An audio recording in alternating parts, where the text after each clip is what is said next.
आज आप देख रहे हैं कि जिस तरह से कोरोना वायरस के विरुद्ध पूरे दुनिया में जंग लड़ी जा रही है, लेकिन हमारे देश के अंदर इस मीडिया के अंदर बैठे हुए कुछ वायरस ने किस प्रकार का माहौल बना दिया।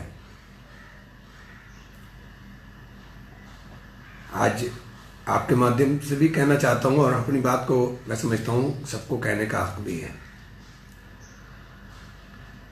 जो आदमी ताली बजा बजा कर चिल्ला करके नफरत घोल रहा था पालघर की हिंसा में, पालघर की हिंसा पर अब वो खामोश क्यों है?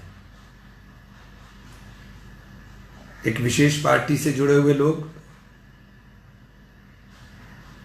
उन शांतों की हत्यारे निकले। इससे बड़ा दुर्भाग्यपूर्ण कुछ नहीं हो सकता। क्या केवल एक सरकार जो आपकी मर्जी के बिना चल रही है उसको हटाने के लिए आप इतना घृणित कृत्य भी करा सकते हो? ये सोचकर भी मन कांपने का काम करता है। उत्तर प्रदेश में कल 5 ब्राह्मण की पूरे परिवार के साथ हत्या हुई। कोई डिबेट नहीं है, कोई चर्चा नहीं है। मुख्यमंत्री जी के गृह नगर में गोरखपुर में पुलिस की पिटाई से पुजारी की हत्या मृत्यु हो गई। कोई चर्चा नहीं है। चर्चा इस बात पर होगी कि कितने जमाती निकले और कितने गैर जमाती निकले। सरकार इस बात पर ध्यान देगी कि अजान ना दी जाए मस्जिद से। गाजीपुर के डीएम ने योगी जी को देखना चाहिए। योगी साहब, आप हमारे मुख्यमंत्री हैं और बहैसियत मुख्यमंत्री आपसे अपेक्षा करते हैं कि आप सबके अधिकारों की, चाहे वो किसी भी जाति के किसी भी धर्म के लोग हैं, उनके अधिकारों के जो उनको संविधान ने दिए उनके मूलभूत अधिकारों की सुरक्षा करने का काम करेंगे। गाजीपुर का डीएम आपका पूरे जिले के अंदर अजान बंद करा दी।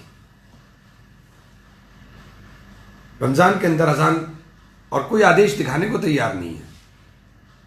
कल हमारी पार्टी की मीटिंग हो थी वीडियो कॉन्फ्रेंसिंग के माध्यम से और पूरे उत्तर प्रदेश के कई जनपदों के लोगों की ये शिकायत हमारी नेता श्रीमती प्रियंका गांधी के सामने रखी भी गई।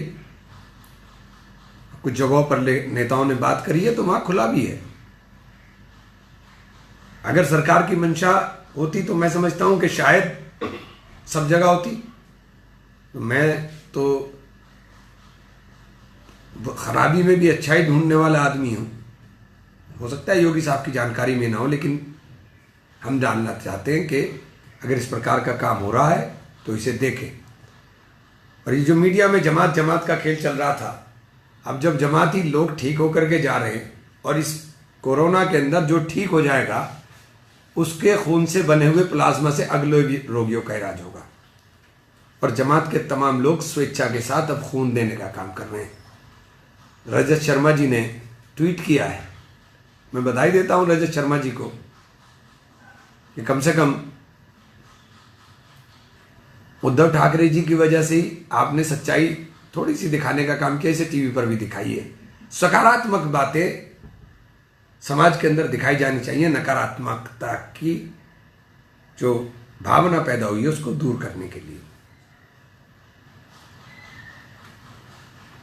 तबलीग जमात को फोकस कर करके सारा जो इसको कोरोना को एक धर्म विशेष के साथ जोड़ा गया था, अब उसके नतीजे आने शुरू हो गए। इंदौर आपके सामने, अहमदाबाद आपके सामने। अहमदाबाद के अंदर जैसे जैसे कोरोना बढ़ रहा है वैसे वैसे टेस्टिंग कम कर दी, और टेस्टिंग नहीं होगी तो पता कैसे चलेगा? गुजरात मॉडल जिसकी पूरे देश में चर्चा होती थी, सूरत अहमदाबाद की स्थिति भयावह है, भयावह स्थिति।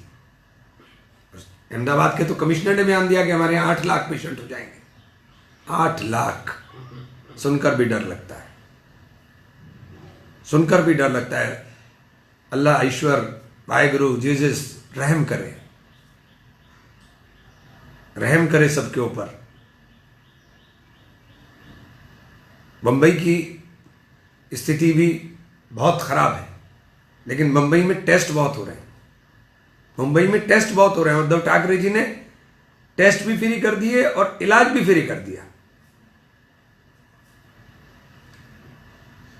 गुजरात के अंदर टेस्ट ही बंद कर दिया आपने। आपकी रिपोर्ट नेगेटिव ना चले जाए, आप लोगों की जान के साथ खेल जाएंगे क्या? आपकी रिपोर्ट अगर नेगेटिव चली जाए, उसको दबाने के लिए आप लोगों की जान के साथ खेलेंगे।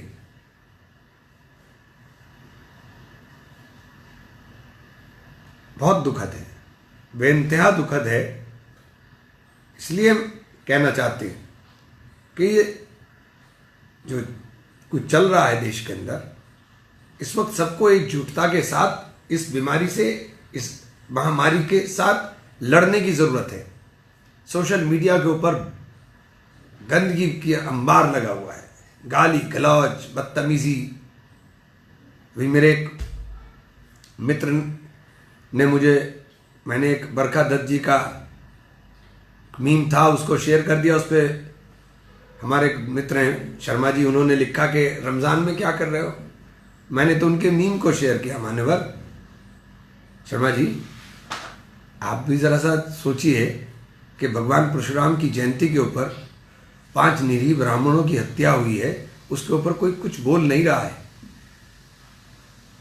कोई कुछ नहीं कह रहा है। इससे पहले शामली में इसी प्रकार से पूरे परिवार की हत्या हुई थी, झांसी में हुआ था,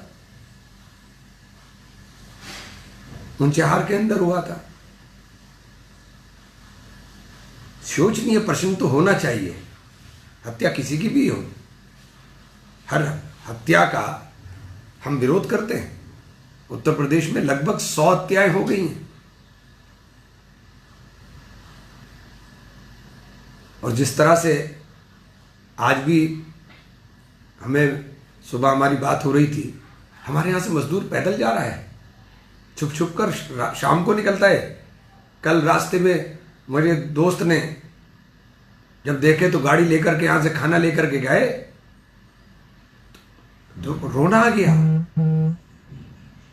2 दिन से कुछ नहीं खाया था, छुप जाते हैं पुलिस को देख करके जंगलों में, फिर पैदल चलने लगते हैं, पैदल चले जा रहे हैं।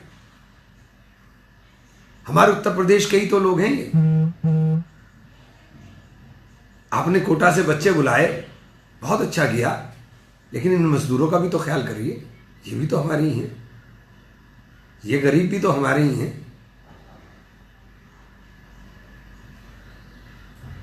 बहरहाल मैं आप सब लोगों से कहना चाहता हूं कि आज देश में सबको एकजुटता के साथ चलने की जरूरत है। और जिस राहुल गांधी जी का आप मजाक उड़ा रहे थे, जो राहुल गांधी ने बात कही थी वो 100% सत्य साबित होती जा रही है। देश के अंदर आर्थिक सुनामी आ गई है, और भक्तजनों आपसे भी कहना चाहता हूं, अंधभक्ति ले डूबेगी। आंखें खोलिए, आपके जगाने से शायद जाग जाएं, क्योंकि जब डूबेंगे तो सब डूबेंगे, हम भी डूबेंगे, आप भी डूबेंगे। ऐसा नहीं कि आप बच जाएंगे, डूबेंगे आप भी, क्योंकि देश में आर्थिक सुनामी आ चुकी है। अब ताली थाली बहुत बज गई, अब जरा सा कुछ जगाने का काम कीजिए, ऐसी घंटी बजाइए कि जाग जाएं, क्योंकि अब स्थिति दोनों तरफ से, इधर से महामारी भी विकट रूप इख्तियार करती जा रही है, और उधर से देश के अंदर आर्थिक स्थिति भी दिन ब दिन खराब होती जा रही है। हमारी नेता माननीय सोनिया जी ने, आदरणीय मनमोहन सिंह जी ने सार्थक सुझाव दिए हैं। हमारा काम विपक्ष में है, तो हम विपक्ष में रह करके सिर्फ नारेबाजी करने तक सीमित नहीं रहना चाहते। सार्थक सुझाव हमारी नेता ने दिए हैं। हमारी सब की तरफ से अब से अपील करते हैं, प्रधानमंत्री जी से भी, कि कृपया करके उनके ऊपर गौर करें, और निश्चित रूप से उनके नतीजे दूरगामी होंगे। और देश के अंदर जो आने वाले दिनों में हालात बनने जा रहे हैं, जो बहुत अच्छे दिखाई नहीं दे रहे हैं, डिमांड और सप्लाई के अंदर इतना बड़ा गैप आ गया है कि हालात अच्छे दिखाई दे ही नहीं रहे। राहुल जी को बहुत पहले दिखाई दे रहे थे, अब आम आदमी को भी दिखाई देने लगे। अल्लाह से दुआ करता हूँ, ईश्वर से दुआ कर प्रार्थना करता हूँ कि आपको भी शायद कुछ दिन के बाद दिखाई देने लगे। बहुत बहुत धन्यवाद। मैं साथियों सब लोगों का फिर शुक्रिया अदा करता हूँ और कोरोना की इस लड़ाई के अंदर सबसे गुजारिश करता हूँ अपने घरों में रहें, और ख़ास तौर से जो मेरे मुस्लिम भाई हैं उनसे कहना चाहता हूँ कि कोई कोशिश ऐसी ना करें कि आप मस्जिदों में जाकर के इकट्ठा होकर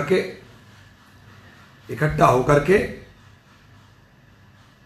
ये तो मैंने बोल तो दिया है, हाँ ये बोल दिया है। गाजीपुर के डीएम ने लगाई है। गाजीपुर के डीएम को, मुख्यमंत्री जी को गाजीपुर के डीएम की बात का संज्ञान लेना चाहिए। और मैं गाजीपुर के लोगों से भी कहता हूँ कि अगर कोई आदेश नहीं है तो आप ही क्यों मान रहे हैं।